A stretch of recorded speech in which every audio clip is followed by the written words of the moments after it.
Okay. At Adesanya's age, Jones had already defended the strap a good, 8 times, 10 times. But that's a different, they were on different There's no paths, though. bringing up Different the fighters paths. from other weight classes. We're not talking about this. We're talking about Jones and we're talking about Adesanya. I don't care about other fighters right now because this is the fight that I'm interested in. I'm not talking Adesanya was out here fighting kickboxing and boxing matches. He's like 79-1. Yes, but if you want to claim that you're the GOAT of MMA, then you need to be involved with MMA. You need to have as many fight experiences, title defenses.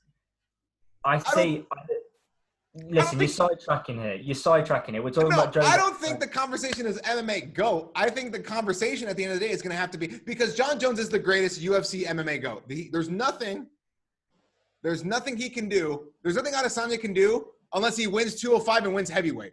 Essentially, he's got to do something so crazy.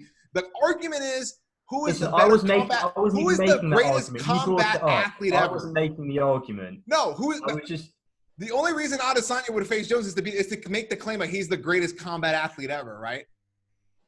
Essentially, like what Cejudo says. He already is. I don't think arguably he could not fight again in my eyes and still be the GOAT. Jones.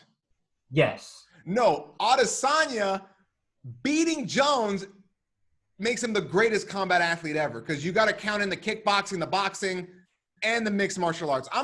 Jon Jones is the MMA GOAT. But I'm taking away, Adesanya is not going to face a 28-year-old Jon Jones. He's going to be facing a 34, 35-year-old Jon Jones, right? I'm not taking away his GOAT status. I'm just saying Adesanya could claim he's the greatest combat athlete ever if he beats Jon Jones. That's all I'm saying. I think that's the argument he's making. MMA, and he takes away, and you got to argue with Cejudo on that too, because then it's a Cejudo versus Adesanya. I'm huge fans of both of them. Both guys, amazing fighters, martial artists as well, well-rounded. At the end of the day, martial artists. They're the type of people that can fight any style and still win. Now, I'm looking at this fight. I'm going to take bias out of it and be a fan and try to analyze it the best I can. I'm not professional. I'm not Joe Rogan. I'm going to give it my best shot. And I'm going to say, if this fight happens, I think, 205 as well, because obviously Jones is comfortable at that weight. Adesanya is a skinny welterweight. Yes, he's 6'4". He has the same height as Jones. He's a skinny middleweight, He has a skinny frame. He is putting muscle on. Who knows what's going on with his right nipple? That's a conversation for another time. I think looking at this fight, let's say, look, fight day, they're about to walk in the octagon. I can see this fight being so dirty. And I'll tell you why. Jones loves the oblique kicks, the eye pokes, all of that. And I think Adesanya has got that dog mentality. He can fight dirty. He can go through it. I think it's going to be an absolute striking clinic when Jones should really be using his wrestling. But he's shown that in his past couple of fights, he doesn't really want to use wrestling. He kind of wants, if you're going to try to beat him at striking, then he wants to beat you at your game. And Adesanya, striking specialist, kickboxing, amazing kickboxer. Jones is going to want to beat Adesanya at his game. So it's going to be all striking, in my opinion. And it's going to be really, really interesting to see. Obviously, Adesanya's been way more active, but Jones has shown that he can take a year or two off and still have come back like that, immediate, good, big fight. I think also the conversation with Adesanya moving up is not of him being slower, but he's going to be way more powerful, way more technical. Both of these fighters know how to use and preserve energy efficiently. He's not going to get sloppy and slow, Adesanya, if he moves up to 205. So he's going to get even more efficient and powerful with his punches. And that poses so much danger to Jones.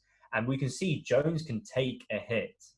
And I think this is a much better avenue for Jones, win or lose, rather than Ngannou or Stipe.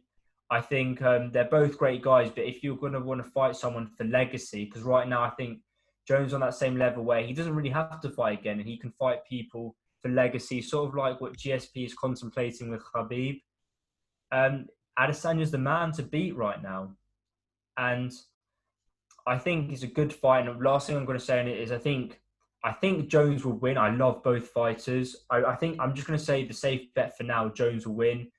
You look at Adesanya's age, you look at Jones's age, they're similar age. People are treating it as like Adesanya's some 25-year-old kid. He's not. He's a 31-year-old man.